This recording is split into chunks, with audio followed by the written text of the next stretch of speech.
Ele disse: não se preocupem com nada, mas em todas as orações, peçam a Deus o que vocês precisam e orem sempre com o coração agradecido. E a paz de Deus, que ninguém consegue entender, guardará o coração e a mente de vocês, pois vocês estão unidos com Cristo Jesus. Amém? O resumo disso que a gente leu é: não fique preocupado com o emprego, não fique preocupado se estiver desempregado, não fique preocupado com os filhos que estão por vir, não fique preocupado com o casamento, não fique preocupado com nada. Jesus ensinou que a vida e o corpo são mais importantes do que os bens materiais. Ele disse que todas essas coisas a gente vai ter na mão, a gente vai conseguir se a gente buscar primeiro as coisas do reino.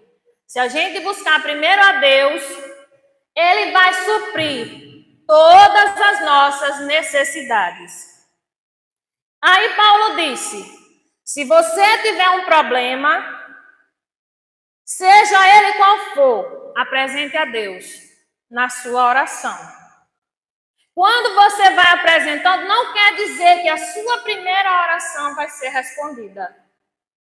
Mas em todas as orações, ele disse, você apresenta. E aí, cada vez que você orar e você disser a ele: Jesus, eu estou preocupado. Estou tendo um problema no meu emprego. Estou tendo um problema na minha casa. Eu não consigo. Eu não tenho estrutura para resolver só. Mas como o Senhor disse, apresente, então eu estou apresentando. E o Senhor, porque você apresentou, Ele vai lhe dar escape, vai lhe dar estratégia e vai lhe fortalecer para você sair do problema sem ficar doente e sem ter prejuízo. Amém? A ansiedade é um sentimento natural. É uma preocupação ou medo de situações ameaçadoras ou desafiadoras. Mas quando existe um exagero, aí não é mais ansiedade, é um transtorno de ansiedade. E aí por quê? Porque o exagero, ela interfere na nossa vida diária. E aí causa sintomas físicos e mentais. Ele causa sintomas físicos e mentais que atrapalham a nossa vida. A ansiedade pode ser causada por traumas, estresse contínuo, falta de vitaminas B e D, comportamentos aprendidos ou fatores genéticos. Vou dar um exemplo.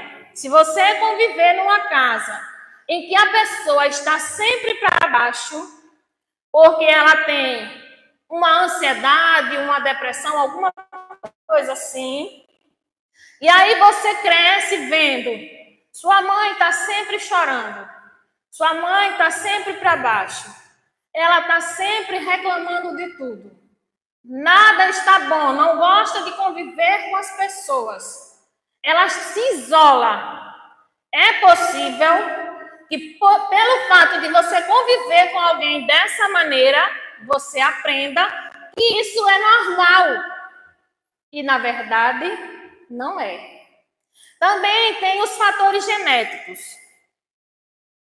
Se você observar que tem famílias que não apenas uma pessoa tem o transtorno. Você vê, a mãe tem, o filho tem, o irmão tem.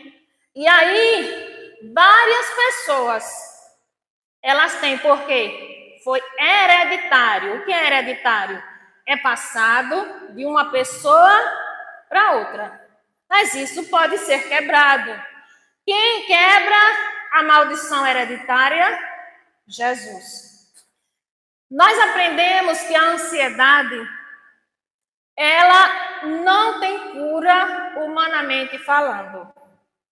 Ela tem controle. Mas se o Filho do Homem nos libertar, nós seremos livres completamente. Então, quando alguém está com ansiedade, um transtorno, que é o exagero, que está afetando a nossa vida, você pode procurar um psiquiatra. E o psiquiatra vai trabalhar e ele vai dizer se você vai fazer terapias ou se você vai precisar também tomar medicamentos para controlar. Mas você também pode usar o lado espiritual, como Paulo falou. Apresenta ao Senhor. Jesus, o mundo diz que não tem cura.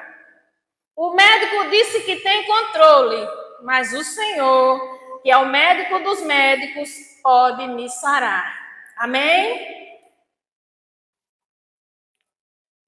Em 2023, a população mais ansiosa do mundo era o Brasil. Os especialistas explicam que as mulheres são mais propensas a terem ansiedade. Por causa da sobrecarga de trabalho, por causa do cuidado com o lar, com os filhos, por causa de violência, porque tem casas que sofrem com a violência doméstica e outros fatores. A ansiedade é mais comum na infância e na juventude, mas nada impede que os adultos também tenham ela. As brigas constantes em casa pode gerar ansiedade nos filhos. O uso excessivo de computadores e smartphones pode gerar ansiedade. O medo do futuro, a pressão no trabalho por bater metas, o desemprego pode gerar um quadro de ansiedade. E outro, a solidão. Uma pessoa que vive só, ela não tem amigos, ela não tem um companheiro, ela está sempre só. Ela pode ter uma crise de ansiedade. Numa crise de ansiedade, você pode perceber que a pessoa fica desmotivada, o coração fica acelerado, ela tem falta de ar, tem mudanças drásticas de humor, tem dificuldades recorrentes para dormir. Olha, qualquer pessoa aqui pode um dia ou outro perder o sono na madrugada. Mas, se uma pessoa estiver com crise de ansiedade, pode ser que não seja apenas um dia. Dia após dia, a pessoa não consegue dormir. Ela não consegue se concentrar, nem no trabalho, nem em lugar nenhum, porque está sempre pensando no pior. Esses são alertas de que a pessoa precisa buscar um psiquiatra, uma ajuda espiritual e de forma nenhuma deve se isolar. Existem vários transtornos. Tem o transtorno de ansiedade generalizada, que é uma preocupação excessiva, sem motivos aparentes. Olha, você não está vendo perigo nenhum, mas você tem um medo, uma preocupação de que algo ruim vai acontecer. Essa pessoa está sempre preocupada. Aí tem o transtorno do pânico, que as pessoas chamam de síndrome do pânico. É uma sensação de medo intensa, seguida por alguns sintomas físicos.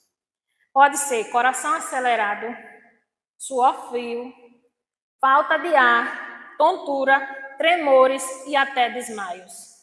Uma pessoa nessa situação, ela tem uma crise que dura em volta de 30 minutos. Tem o transtorno do estresse agudo. A pessoa fica revivendo um trauma que já passou. E ela fica se angustiando de maneira constante. E o último que eu anotei aqui é o transtorno de estresse pós-traumático, chamado de TEPT. Lembranças recorrentes e intrusivas de um acontecimento angustiante para a pessoa faz com que ela fique se lembrando do ocorrido e a pessoa tem dificuldades para dormir e até hipervigilância. Esse último aí, a pessoa viveu aquela situação e sempre, os pensamentos, mesmo que ela não queira, os pensamentos voltam. E ela pensa tanto nas coisas que já aconteceu, que ela tem essa dificuldade para dormir. E fica com aquele medo hipervigilante. Olha, quando eu tinha 12 anos, eu passei por um episódio. Um garoto entrou na minha casa. Eu morava numa casa de barro. Aí, a casa de barro não tem segurança nenhuma. Minha mãe apagava as luzes e deixava uma acesa. E nessa noite eu não conseguia dormir. Não sei por que motivo, eu não conseguia dormir. E aí, de repente, tudo ficou escuro. E passado alguns minutos, alguns segundos, eu vi, perto da minha cama, alguém com uma faca na mão. Eu vi a pessoa, era um rapaz, com uma faca na mão. Aí ela sussurrava, para eu não gritar. Aí o que foi que eu fiz? Gritei, mãe, tem um menino com a faca na mão. E o rapaz saiu correndo. No outro, foi aquele escândalo, minha mãe acendeu as luzes e os vizinhos apareceram e depois descobriram quem era a pessoa. A pessoa disse, outro dia, que tinha acertado com a vizinha e errou a casa. Porque as casas eram parecidas, mas depois desse episódio eu fiquei assim. Não podia apagar todas as luzes de casa. Se apagasse, oh, misericórdia, era terrível. Eu pensava, o menino vem. Entendeu? Todas as vezes que a gente ia dormir, eu saía para olhar debaixo da cama, dentro do guarda-roupa, onde tivesse brecha, eu ia olhar se tinha alguém escondido. Isso é o quê? Hipervigilância. Medo que alguma coisa ruim fosse acontecer. Veja só, eu estou rindo porque já tem muito tempo, mas é uma coisa séria. Para muita gente, isso vira até um transtorno obsessivo, compulsivo, que a pessoa tem que estar sempre repetindo aquilo. Graças a Deus, acabou. Embora, tem um dia, recentemente, Daiane chegou da rua e entrou na casa e marido disse que ela fechou a porta. Aí fomos todos dormir. Daiane passou pela casa. Meia-noite e pouco eu me levantei e a porta estava aberta. A porta da sala estava aberta e eu fui olhar debaixo das... Mas olha, a gente já está todo mundo dormindo. Quando você levanta, encontra a porta aberta, a porta da frente. Aí o marido disse, foi Daiane que não fechou. Eu disse, como é que você é o dono da casa e foi sua filha que passou e não fechou? Ele disse, ela encostou a porta e o vento deve ter aberto. Aí eu fui olhar dentro do guarda-roupa, debaixo de tudo. Onde tinha brecha, eu fui olhar. Lembrei do passado, mas foi uma coisa assim, porque aconteceu agora, né?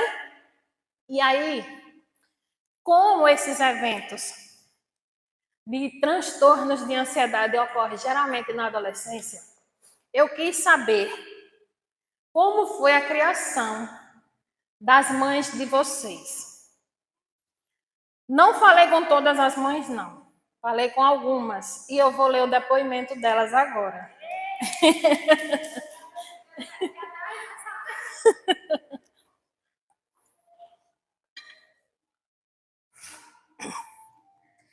Eu fiz isso porque, como disse que a ansiedade, ela pode ser uma sequela da casa que você viveu. Então, nós vamos saber agora Qual foi o resultado? Eu não vou dizer o nome da pessoa, não. Mas vocês vão tentar acertar, tá bom? Olha só, essa pessoa que eu conversei, ela é mãe. Mas ela me contou a história dessa maneira. Ela disse assim: ela é vó de uma pessoa aqui. Ela disse assim: minha mãe teve 16 filhos. Tem gente que tem medo de ter né? Ela teve 16. Morreram 8 e ficaram 8 vivos. Ela disse: passamos muita dificuldade financeira. Minha mãe fazia bolinho de pobre, que era feito com farinha, sal, tempero e água. Amassava e colocava para fritar. Ela fazia café com farinha para a gente comer. Olha, fervia o café, colocava a farinha dentro, mexia e comia. Ela fazia esse café com farinha para alimentar os filhos. A mãe cuidava da roça e no tempo da colheita as coisas melhoravam um pouco. A gente não tinha dinheiro para comprar roupas. Usava a mesma roupa o ano todo. Quando ia para a discoteca, porque ela era do tempo da discoteca, que eu acho que vocês nem alcançaram. Quando ia para a discoteca, eu chegava para minha prima e dizia assim: vamos trocar a roupa? Você me dá a sua e eu dou a minha. E aí a gente, para ir com uma roupa diferente, trocava as roupas e ia. Casei com 17 anos, tive 5 filhos. A mãe teve 16, ela teve 5. Casou com 17. Ela fazia gogó d'água para dar às crianças. Sabe o que é gogó d'água? A pessoa não tem o dinheiro para comprar o leite, aí ela faz o gogó com uma farinha fina, farinha mesmo que você bota na comida, só que ela é bem fininha. Aí fazia, botava um pouquinho de açúcar e dava aos meninos, porque a situação financeira era muito difícil. Dormiam 5 pessoas numa cama de casal, dormia ela, o marido e 3 filhos. O colchão era de palha. Tenho certeza que ninguém aqui já dormiu em colchão de palha. Sabe como é? Pega aquelas palhas do arroz maduro, enche uma capa, fecha, e ali era o colchão que eles dormiam. Comiam arroz com açúcar. Eu já comi. Você cozinha o arroz, aí você não tem o leite do coco, mas você coloca arroz, água e açúcar, para dizer que é arroz doce. E era isso que ela dava aos filhos quando não tinha outra forma de alimentar. E ela também fazia bolinha de pobre, igual a mãe. Aí, uma das suas filhas casou com 15 anos. E teve uma filha. Depois de um tempo, o marido a deixou. Ela arrumou outro marido e foi embora morar em Aracaju. E deixou essa filha com a avó. Essa filha que ficou é sensível e chora fácil. Essas foram as palavras da entrevistada. Chora fácil. A mãe é bruta, não gosta de abraçar, de dar carinho, não tem modo de falar com os filhos. Mas esse foi o jeito que ela encontrou de se defender da vida. A menina sensível encontrou Jesus, casou e mudou o rumo da história. Quem é essa pessoa? Ei, palmas pra Lana! Glória a Deus! Já tá chorando, é? Ela tá chorando. Agora, vamos ver essa outra pessoa. Eu perguntei a essa mãe como foi a criação dela. Ela me disse assim: eu sofri muito por causa do meu padrasto. Ele chegava bêbado em casa e ameaçava bater na minha mãe. A gente passou muita fome, depois eles se separaram. A gente vivia se mudando de sítio em sítio. tomando conta da propriedade dos outros.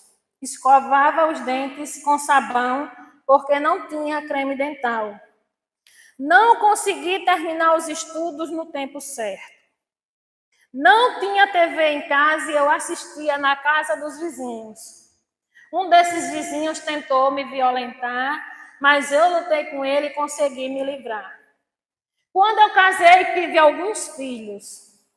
Passei também por algumas dificuldades, mas foi menos do que na casa da minha mãe. Não tive ansiedade na casa da minha mãe, nem com a criação dos meus filhos, mas tive algumas perdas.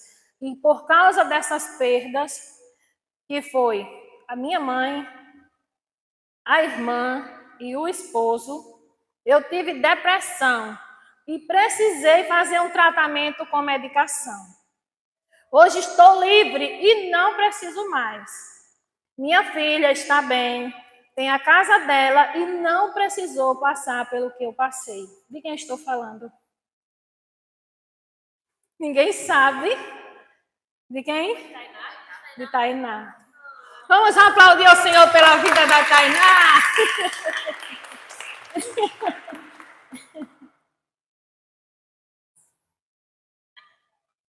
Já percebemos aqui que as vidas das mães não foram fáceis. E aí, essa é a última que eu vou ler, porque também não ia falar a mãe de todo mundo, senão a gente ia passar a noite aqui, não era? Essa mãe disse assim: eu não tive uma infância fácil. Com 3 anos, ficava só em casa com uma irmã de 5 anos, que era quem tomava conta de mim. Quando cresci um pouco, trabalhava na roça para ajudar no sustento da casa.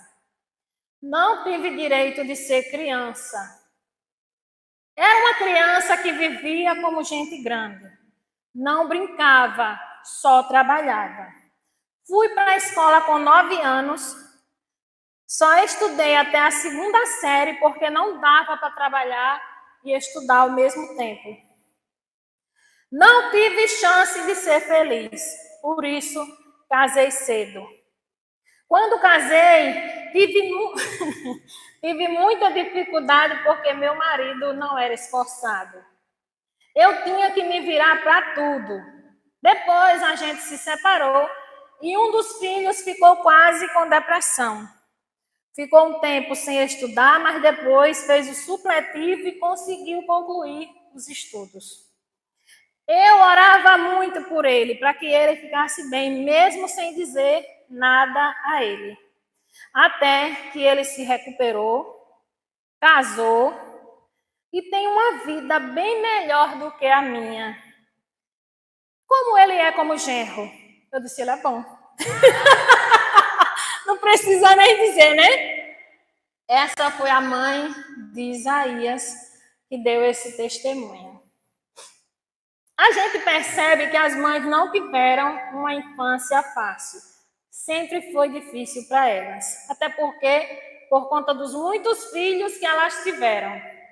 Elas não tinham ajuda de ninguém, criaram seus muitos filhos, com marido ou sem marido, não puderam sonhar, nem sequer ser crianças direito, mas superaram para vocês estarem aqui nessa noite, aprendendo que as coisas podem ser melhor. Como a ansiedade pode ser uma sequela do passado, eu tenho uma frase para vocês nessa noite. Não carreguem os fardos da casa de seus pais, porque eles não são seus. Não carreguem os fardos da casa dos seus pais, porque eles não são seus. Também não ignore os seus sentimentos. Se estiver sofrendo, busque ajuda. Lembre-se que Jesus, sabendo de tudo isso, porque ele antecipava o que ia acontecer e ele sabia que as nossas fragilidades podiam gerar uma série de sentimentos, uma série de emoções e deixar a gente doente, e ele disse, não se preocupem demais. Olha, ter um frio na barriga, um nervoso, um medo, como aquele que o irmão José sentiu quando estava aqui pregando. É normal, mas quando isso se torna um exagero a ponto de prejudicar a sua vida, aí não é mais normal. Aí é hora de buscar ajuda. Jesus disse e Paulo completou. Jesus disse: vocês são sal para o mundo. Vocês são sal para a humanidade. Vocês são a luz para o mundo. E Paulo disse: vocês são como o perfume de Cristo. Jesus disse que vocês são como sal, por quê? Porque o sal, ele não serve apenas para cozinhar. Ele não serve apenas para dar sabor. O sal serve para preservar, trazer saúde, limpar, realçar cores e dar equilíbrio. Por isso nós somos comparados com o sal. E a luz, ela não pode ficar escondida. Quando uma pessoa está doente, o que é que ela quer fazer quando ela está com ansiedade? Ela quer ficar só. Ela quer se esconder. E Jesus disse: ninguém pode pegar uma luz e colocá-la debaixo de um cesto. Se você colocar uma luz debaixo de um cesto, ela não cumpre o propósito dela. Onde a luz chega, as trevas têm que sair. Mas se a luz estiver escondida, ela não faz efeito nenhum. E aí Paulo disse: não, vocês não são apenas o sal e a luz para o mundo. Vocês são como o perfume. O perfume de Cristo, que onde vocês chegam, deixa um cheiro agradável para quem está sendo salvo e para quem está se perdendo. Quem está sendo salvo diz: ele é diferente. Um homem de Deus, uma mulher de Deus, uma vida iluminada, onde chega traz paz. Quem está se perdendo também vê isso. Por isso, para cumprir o propósito desses três, ser luz, ser sal e ser perfume, precisamos estar sarados. Doentes, não cumprimos o propósito.